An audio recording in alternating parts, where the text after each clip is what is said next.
ஓம் சாய்ராம், ஜெய் சாய்ராம். அன்பு சாய் சொந்தங்களே, அருமை பாபாவின் பந்தங்களே, நீங்களும் உங்கள் அன்பு பிள்ளைகளும் வளமாக, நலமாக, ஆரோக்கியமாக வாழ உங்களை வாழ்த்துகிறேன். உங்களுக்காக எல்லாம் வல்ல சத்குரு சாயப்பாவிடத்திலே பிரார்த்தனை செய்கிறேன். அன்பு சாய் சொந்தங்களே, உங்கள் பிரார்த்தனைகளை காலையிலே பிரம்ம முகூர்த்த நேரத்திலே உங்களுக்காக அந்த பிரார்த்தனைகளை வைக்கிறேன். அடுத்து சாயப்பா இடத்துல மாஸ் பிரேயரிலும் வைக்கிறேன். அப்படியும் நடக்கவில்லை என்று சொன்னால் அவர்களுக்காக மட்டை தேங்காய் சமர்ப்பணம் செய்கிறேன். அதையும் தாண்டி இந்த மாதிரி நல்ல நல்ல செய்திகளை, நம்பிக்கைகளை, சாய் மோட்டிவேஷன்களை உங்களுக்காக பதிவீடு செய்கிறேன். நம்முடைய வாழ்க்கை சாயப்பா அளித்த வாழ்க்கை. அவருடைய பிள்ளையாக, அவருடைய சேவகனாக இருந்து கொண்டு உங்களில் ஒருவனாக இந்த செய்திகளை, சாய் மோட்டிவேஷன் செய்திகளை உங்களுக்காக நான் தருகிறேன். நம்முடைய வார்த்தைகளிலே உண்மை இல்லை என்று சொன்னால் எண்ணங்களிலே தூய்மை இருக்காது அல்லவா? அடிக்கடி அடியேன் சொல்வேன், நான் என்ன நினைக்கிறேனோ நினைத்த பிறகுதான் வார்த்தை என்பது வரும் அல்லவா? அந்த வார்த்தை எண்ணிய பிறகுதான் வார்த்தை என்பது வரும். எண்ணியாங்கு எய்தவர் எண்ணியர் திண்ணியராக பெறு என்று சொல்வார் வள்ளுவர். அதுபோல எண்ணிய பிறகுதான் வார்த்தை வரும். இந்த வார்த்தை தான், இந்த செய்தி தான் இந்த நேரத்தை நிர்ணயம் செய்கிறது. இந்த செய்தி தான், இந்த நேரம் தான் நிர்ணயம் செய்கிறது. இந்த நேரத்தை மாற்றுவது என்னுடைய எண்ணமும் என்னுடைய வார்த்தையும். ஸோ இந்த நேரம் இந்த நாளாக மாறுகிறது. இந்த நாள், இந்த வாரம், இந்த மாதம், இந்த வருடம், இந்த வாழ்க்கை அப்படித்தான் மாறுகிறது. ஆக எண்ணத்திலிருந்து தான் எல்லாம் பிறக்கிறது. எண்ணங்களிலே, வார்த்தைகளிலே தூய்மை இல்லைன்னு சொன்னால் எண்ணங்களிலே தூய்மை இருக்காது.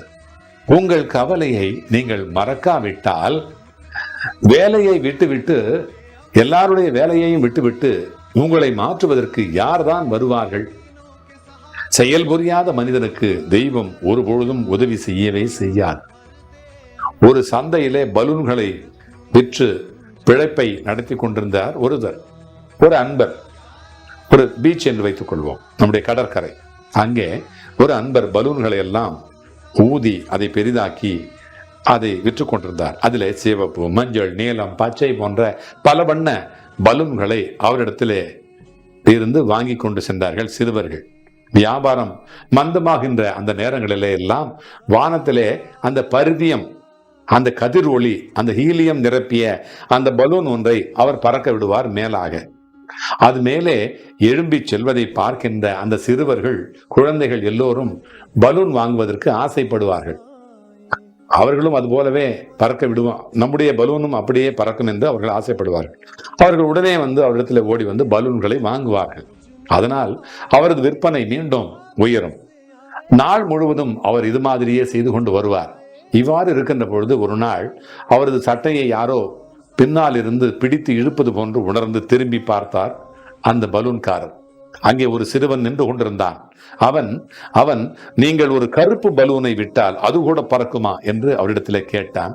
அந்த சிறுவன் அந்த கேள்வியிலே இருக்கின்ற அந்த பொருளினை உணர்ந்து நெகிழ்ந்த அவர், மகனே, இந்த பலூன் மேலெழும்பி செல்வதற்கு இந்த பலூனுடைய நிறம் காரணம் இல்லை, மாறாக அதற்கு உள்ளாக என்ன இருக்கிறதோ அதுவே அதற்கு காரணமாகும் என்று பரிவோடு பதில் சொன்னார் அந்த சிறுவனிடத்திலே.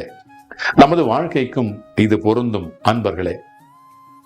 நமக்கும் உள்ளே என்ன இருக்கிறதோ அதுவே சிறப்பானதாக மலருகிறது. உள்ளத்தனைய மலர் நீட்டம் மாந்திரதம், உள்ளத்தனையது உயர் வெள்ளத்தனைய மலர் நீட்டம். வெள்ளம் எவ்வளவு இருக்கிறதோ அந்த அளவிற்கு தான் தாமரை இருக்கும். அது தாழ தாழ இது தாழ்ந்து கொண்டே போகும், உயர்ந்து கொண்டே இருக்கும். வெள்ளத்தனைய மலர் நீட்டம் மாந்திரதம், உள்ளத்து அணையது உயர்வு என்று வள்ளுவர் சொன்னார். அதுபோல நாம் உயர்வதற்கும் காரணமாக இருப்பது நமது நல்ல எண்ணங்களே. அதுதான் ஹார்வர்ட் பல்கலைக்கழகத்தைச் சேர்ந்த வில்லியம் ஜேம்ஸ் என்கின்ற மனிதன் தன்னுடைய மனநிலைகளை மாற்றிக்கொள்வதனுடைய மூலமாக தன்னுடைய வாழ்க்கையையே மாற்றிக்கொள்ளலாம் என்பதே அவருடைய வாழ்நாளிலே மிகப்பெரிய கண்டுபிடிப்பு என்று அவர் கூறியிருக்கிறார். வில்லியம் ஜேம்ஸ், தோல்விகள் இல்லாத வாழ்க்கை பயனற்றது, போராட்டம் இல்லாத வாழ்க்கை சுவையற்றது அல்லவா? கடவுள் எல்லா திசைகளிலும் பேசிக் கொண்டிருக்கிறார். சாயப்பா எல்லா திசைகளிலும் இருந்து கொண்டிருக்கிறார். நம்முடைய சீரடியில் மட்டுமல்ல, நம்முடைய வண்டலூரில் மட்டுமல்ல, வாழ்கின்ற பக்தர்கள் எங்கெல்லாம் இருக்கிறார்களோ அங்கெல்லாம் அவர்களோடு இருக்கிறார். அவர்கள் செல்லுகின்ற அந்த பாதையிலே முன்பாக செல்கிறார், பின்பாக செல்கிறார். அவர்களுடைய வாகனத்திலும் இருக்கிறார், அவருடைய உள்ளத்திலும் இருக்கிறார். குறிப்பால் உணர்த்தி கொண்டுதான் இருக்கிறார். நாம் அதை கேட்பதே இல்லை. நம்முடைய பேச்சையே அவரிடத்திலே ஒப்பித்துக் கொண்டிருக்கிறோம். நம்முடைய தேவையே சொல்லிக் கொண்டிருக்கிறோம். அதுதான் இங்கே நடக்கிறது. ஆக அவருக்கு நன்றி சொல்ல வேண்டும்.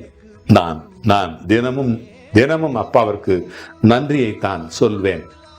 ஒவ்வொரு நாளும் தண்ணீர் குடிக்கின்ற பொழுது கூட அவரை நினைத்து, சாதாரணமாக தண்ணீர் குடிக்கும் போது கூட அவரை நினைத்து அவர் பக்கமாக திரும்பி, அப்பா நீங்கள் கொடுத்த இந்த நீர், அதை பருகுகிறேன். அதற்கு ஒரு தகுதி வேண்டும், அதற்கும் ஒரு தகுதி கொடுப்பன வேண்டும் நீரை பருகுவதற்கு என்று சொல்லி அந்த நீரை நான் பருகுவேன். அதனால்தான் அவருடைய சேவகனாக என்னை அவர் ஏற்றுக்கொண்டார். நண்பர்களே, நம்பிக்கையோடு இருப்போம். நல்ல எண்ணங்களை நாம் விதைப்போம். அது கண்டிப்பாக முளைக்கும். ஒரு விதைக்கு ஓரறிவு இருக்கிற ஒரு விதைக்கு கூட அதை தலைகீழாக நட்டாலும் கூட நான் தலை நிமிர்ந்து மேலே வளர்ந்து வருவேன், என் மீதும் ஒரு சொட்டு தண்ணீர் விழும், நானும் வளர்வேன் என்று அதற்கு இருக்கிற நம்பிக்கை நமக்கும் இருக்க வேண்டும். நல்லது நடக்கும், நல்லதே நடக்கும். அப்பா இருக்கிறார். உங்களுக்காக அடியேன் இருக்கிறேன். உங்கள் பிரார்த்தனைகளை கண்டிப்பாக செவிமடுப்பேன். உங்களுக்காக மன்றாடுவேன். மீண்டும் அடுத்த ஒரு பதிவிலே சந்திப்போம், சிந்திப்போம், செயல்படுவோம், வெற்றி பெறுவோம். வாழ்க வளமுடன், வளர்க நலமுடன். உங்கள் சாய்ராம்ஜி, வண்டலூர் வழித்துணை பாபா கூட்டு பிரார்த்தனை கோபுரத்தில் இருந்து. ஜெய் சாய்ராம்.